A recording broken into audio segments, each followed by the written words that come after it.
Hello সবাইকে, সবাই কেমন আছো? আশা করি সবাই ভালো আছো। কোহেলি ব্লগ চ্যানেলে তোমাদের সবাইকে জানাই স্বাগত। যারা যারা ইউটিউব থেকে ভিডিওটা দেখছো তারা কিন্তু অতি অবশ্যই চ্যানেলটা সাবস্ক্রাইব করে দিও। যারা ফেসবুক থেকে দেখছো তারা আমার চ্যানেলটাকে ফলো করে দিও। এইভাবেই আমাকে সাপোর্ট করো, আমার পাশে থেকো। তোমাদের সাপোর্ট ছাড়া আমরা কিন্তু কোনোদিনই এগিয়ে যেতে পারবো না, বা আমাদের কিন্তু লক্ষ্য পূরণ আমরা কোনোদিনই করতে পারবো না।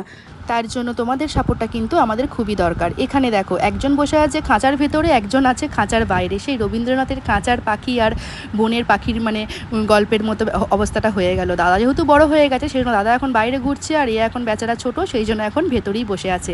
তো এইভাবেই এখন দুজনকার খেলা চলছিল। হঠাৎ করে একটা ঢাকের আওয়াজ শুনতে পেলাম, সেই জন্য বাইরে গিয়ে দেখলাম যে গাজনে ঠাকুর আসছে। তো আমাদের এখানে মানে শালিগ্রামে, আমাদের পাশের গ্রামে হচ্ছে এখন ধর্মরাজের গাজন, তো সেই জন্য ওই ঠাকুর এসেছে আমাদের গ্রামে। কালকে এটা এসেছিল। তো এটা একটা রীতি আছে, ঠাকুর যখন পালকি করে যায় নিচেতে সবাই বসে, তো তার উপর দিয়ে তোমার পালকি করে ঠাকুরটাকে নিয়ে যায়। তো আমিও দুই ছেলেকে নিয়ে বসে পড়েছিলাম পালকির নিচে, ঠাকুরের নিচে। তার উপর দিয়ে নিয়ে চলে গেল। তারপরেতে বেতের এক ঘা করে মারও মাথার উপর দিয়ে দিল। তারপরেতে এই দেখো, এখানে ঠাকুরতলাতে নামানো হয়েছে আমাদের বাড়ির পাশেই গ্রামে। এটা তোমার মহাদেবের ঘর, তো ওখানে নামানো হয়েছে। এখানে এখন পুজো হচ্ছে। তো পালকিটা দেখো খুব সুন্দর সাজিয়েছিল, কিন্তু খুব ভালো দেখতে লাগছিল। এর ভেতরে আছে ধর্মরাজ। তো এই সময়টা হয় তোমার হচ্ছে ধর্মরাজের গাজন। এটা তোমার শালিগ্রামে হয়, আমাদের পাশের গ্রামেই, মানে একদম মানে একটা বাড়ির এদিক ওদিক হচ্ছে চাকুন্দিয়া আর শালিগ্রাম। যারা যারা জানো তারা তো সবটাই জানো। তো এখানে এখন দেখো এই যে পুজো চলছে, আমাদের এখানে জেঠিমা কাকিমারা সবাই, এখানে ঠাকুমারা সবাই এখানে পুজো দিয়েছিল। তো এখন পুজো চলছে। এই ঠাকুর মানে সব গ্রামে যায়, তো আমাদের এই গ্রামেও আসে, এই জন্য কালকে এসেছিলো। এখন দেখো পুজোও হয়ে গেল, এখন পালকি নিয়ে চললো এখন তাদের গ্রামে ঠাকুর নিয়ে। এই যে এরা মানে এই সমস্ত অনেক সন্ন্যাসী হয়েছিল এখানে, তারা সবাই মিলে এসেছিলো। যাই হোক, কালকে কিন্তু তোমার ওয়েদারটা ভালো ছিল বলে তাদের কোনো কষ্ট হয়নি, তা না হলে এই কদিন যা রোদ দিচ্ছিল, এই তোমার খালি পায়ে ঘুরতে হয় তো সমস্ত জায়গাতে, খুবই কষ্ট। এরপর এখানে প্রসাদ নিয়ে এখন চলছে এখন ঝামেলা। কি এখন প্রসাদ দিয়েছে, সবাই একটু করে প্রসাদ নিচ্ছে, চাঞ্জল নিচ্ছে। তো আমিও চাঞ্জল প্রসাদ খেয়ে চলে এলাম। চলে এসে স্নান করে নিয়েছিলাম, স্নান করে গেলাম একটু ছাদে। আজকে ভাবলাম একটু রিলস বানাবো, ওয়েদারটা তো ভালো রয়েছে। ছাদে গিয়ে দেখো কি অবস্থা হলো, চতুর্দিকে আমার মায়ের কাপড় জামা মেলা রয়েছে, কোথায় যে রিলস বানাবো, আমারই বেড়ে গেল কাজ। তো কি করব, সব কিছু সরিয়ে নড়িয়ে এখন দেখো, তাতেও দেখো সব দিকে এখন কাপড় চোপড় মেলা।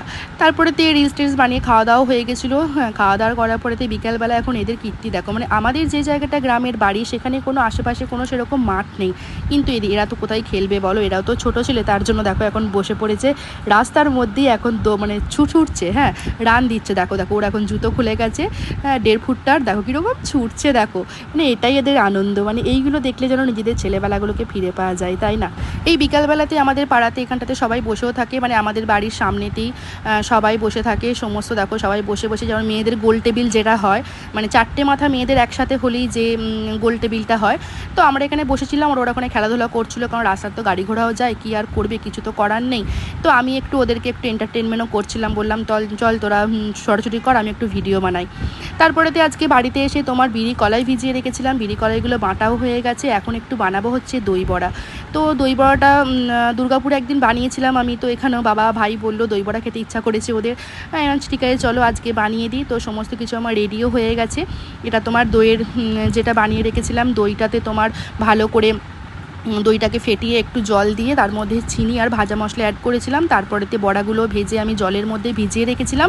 তারপরেতে জল থেকে ভালো করে চেপে দইয়ের মধ্যে দই বড়াগুলো দিয়ে দিলাম। তারপরে তোমার এটা তেঁতুল জল করে রেখেছিলাম, তেঁতুল জলটা তো তাই একটু ভালো করে চিনি মিক্সিং করে ভাজা মশলা দিয়ে তেঁতুল জলটা বেশ মিষ্টি মিষ্টি করেছিলাম। তারপরে দিয়ে দিয়েছিলাম একটু ভাজা মশলা। ভাজা মশলাটা তোমার জিরে ধনে শুকনো লঙ্কা শুকনো খোলায় নেড়ে মশলাটাকে পেস্ট মানে গুঁড়ো করে নিয়েছিলাম।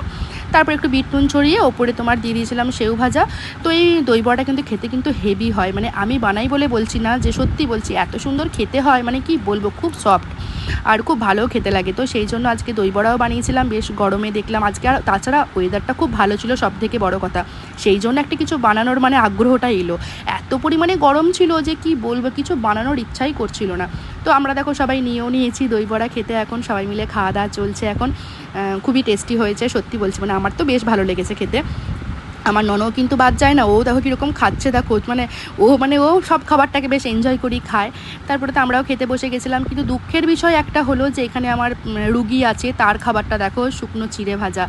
কিছু করার তো নেই, এখন তোর এইসব কিছু খাওয়া যাবে না। তো ওকে বলছি তোমার খাবারটা কেমন খেতে হয়েছে বলো, ও বলছে বা বেশ ভালো হয়েছে। দেখছো, দেখো কিন্তু ভালো না হলেও বলতে হবে ভালো, এগুলি দেখো কেমন খেতে হচ্ছে। তারপরেতে আমাদের খাওয়া দাওয়া হয়ে গেছিলো রাত্রির।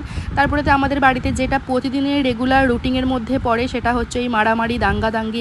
এই যখন মামাকে মারছে দেখো কেমন, মানে এসিটা যেহেতু একটা ঘরের মধ্যেই আছে, সেই জন্য একটা ঘরে সবাই মিলে শুই। তো আমরা ছোটোটা মিডিলে শুই, আমি একদিকে, ভাই একদিকে শুই। আর একটা তোমার বেড বের করা দেওয়া হয়েছে, ওখানে আমার বর শোয়, আর নিচেতে আমার বড় ছেলে আর আমার মা শোয়।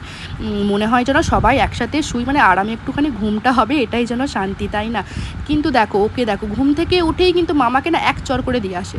তো দেখো মামাকে এখন কামড়াচ্ছে, মারছে। মামা বলছে তুই শো, আমার ঘুম পেয়েছে, আমি ঘুমাবো না। ও কোনো কাহিনী মানবে না। তার মাঝে আমার বড়টাও লেগে পড়েছে, তিনজনে মিলে এখন ঝটাপটি চলছে। আর তো বেশি দিন থাকবো না, কারণ আমি রবিবার দিন চলে যাবো। আর এইবারে এসে কিন্তু অনেক দিন ছিলাম, এবারে কিন্তু সবারই মনটা খুবই খারাপ হবে। তো রবিবার আমি চলে যাবো। আমার বর মোটামুটি সুস্থ হয়ে গেছে, ওর সেলাইও কাটা হয়ে গেছে, ও এখন ভালো আছে। তো চলো আজকে এখানেই শেষ করলাম। সবাই ভালো থেকো, সুস্থ থেকো। অন্য কোনো ব্লগে আবার তোমাদের সঙ্গে দেখা হবে।